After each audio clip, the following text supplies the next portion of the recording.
চোখের রেটিনা এটি বলতে আসলে কি বোঝায়? রেটিনা আমাদের চোখের খুব গুরুত্বপূর্ণ একটি অংশ।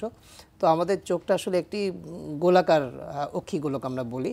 তো এটা বিভিন্ন অংশ আছে, যার মধ্যে একটি হচ্ছে আমরা বলি যে রেটিনা, যেটা আলোক সংবেদী অংশ। আমি একটু ছবি দিয়ে বলতে চাচ্ছি। জি।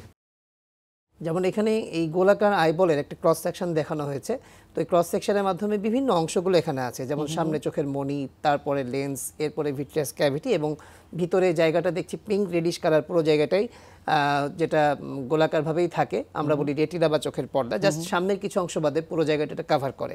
এবং এখানে আমাদের একটা চোখের নার্ভ, বা আমরা পিছনে দেখিয়েছি অপটিক নার্ভ, যেটা সরাসরি ব্রেন থেকে রেটিনার সাথে এসে যুক্ত হয়, তো আসলে বা রেটিনার সাথে মিশে যায় আর কি। হ্যাঁ, তো রেটিনাটা আমরা বলি আসলে আলোক সংবেদী এই কারণে যে এই যে আমরা ছবিতে দেখছি যেমন একটা আলো ঢুকছে ভিতরে, ঠিক সেরকম মানুষের চোখে বাইরে থেকে যখন আলো ঢুকে, এটা চোখের মণি, লেন্স, বিভিন্ন পর্যায়ে পার করে আমাদের এই চোখের রেটিনা বা পর্দাতে এটা পৌঁছায়। তো সেই ক্ষেত্রে আসলে যেটা হয় যে এই আলোটা পৌঁছানোর পরে এই আলোটাকে মূলত রেটিনা কাজে লাগিয়ে যে ইমেজ তৈরি করে, এবং সেই ইমেজটাকে আমাদের এই নার্ভের মাধ্যমে আমাদের ব্রেনে সিগন্যালটা পৌঁছে দেয় রেটিনা।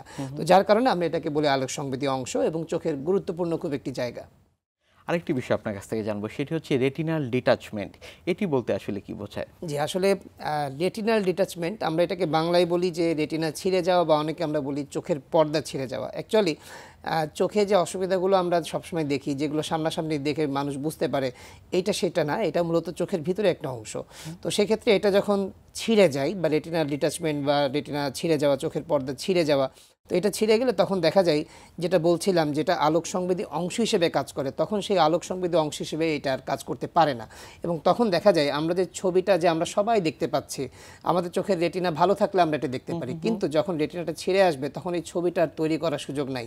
তখন দেখা যায় এটি আর আলোক সংবেদী অংশ হিসেবে কাজ করে না। তখন মানুষ স্বাভাবিকভাবেই চোখের দৃষ্টি কমে যায়, বা অন্ধত্বের কাছাকাছি এরকম দৃষ্টিহীনতায় ভুগতে হয়। তো আমি একটু ছবি দিয়ে দেখাতে চাই। যেমন এখানে 3টি ছবি আছে, এটি B scan of RD. B scan বলতে আমরা একটু বুঝিয়েছি যে ব্রাইটনেস স্ক্যান, বা আমরা সাধারণভাবে বোঝানোর জন্য বলি চোখের একটি আল্ট্রাসোনো। এবং এখানে একটি ব্যান্ডের মতো বা দড়ির মতো একটি সাদা অপাসিটি আছে, যেটা ভি আকৃতির মতো দেখা যাচ্ছে।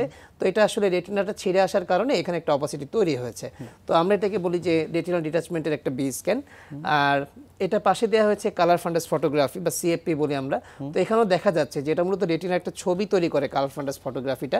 এবং রেটিনা যে উঠে আসলে কি ধরনের হোয়াইটিশ মেমব্রেন দেখা যায়, বা একটু সাদা ধরনের, মানুষ বলে যে আমি সাদার মতো ঝাপসা দেখছি, কেউ বলে বিদ্যুতের চমকানোর মতো দেখছি। তো এই জিনিসটা হচ্ছে যে এখানে রেটিনা ছেড়ে আসলে তখন এটা উঠে আসলে এরকম ফুলে যায়, তখন দেখা যায় যে মানুষের এই ধরনের কিছু উপসর্গ হতে পারে। আর আরেকটি জিনিস হলো যে আমরা এখানে দেখিয়েছি ocular coherence tomography of RD. মানে এটা হলো যে রেটিনার যে 10টা লেয়ার আছে, সেই 10টা লেয়ার এটা দেখা যায় যে এই অকুলার কোহেরেন্স টমোগ্রাফি বা ওসিটিতে দেখা যায়।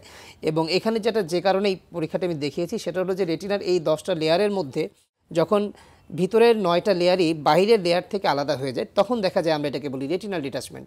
এবং বাইরের লেয়ার থেকে আলাদা হয়ে গেলে তখন আর রেটিনাটা স্বাভাবিক অ্যাটাচমেন্টে থাকে না, এটা হয়ে যায় রেটিনাল ডিটাচমেন্ট বা রেটিনা ছিঁড়ে যাওয়া, যার ফলে তখন ছবি আর তৈরি হয় না, মানুষ দেখতে পায় না। এটাই হলো মূলত রেটিনা ছিঁড়ে যাওয়া বা রেটিনাল ডিটাচমেন্ট।